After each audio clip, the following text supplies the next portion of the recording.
guys, kisa gito nag-comment nga do not touch pinks. So, natuwala ko na unsa na ko pagigdaan ni guys. Kabuka, happy na mo guys. Pink, color pink. Unsa na ko di ko magunlan. So, gamay ra kong gikuan kay basig sabaan ko.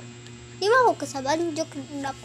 But gusto lang ko nga gamay lang. Ana lang.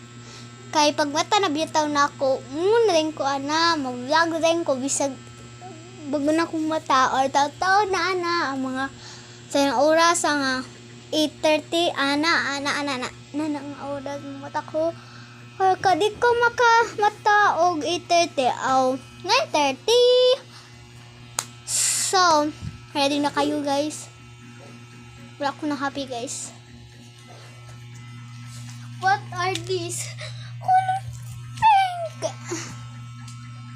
Di na ko makatouch sa mga pink guys. Tara, di atara ko balutulog guys na. Ngambak na ta guys. Sorry madam. So guys, ang pinakagwapang ate guys. Ayaw na i-post! Iwala na! Kaya nag-vlog ang anit. Tama ni siya guys. Kung si ate na yan. So guys, bye! Tutok mo pa.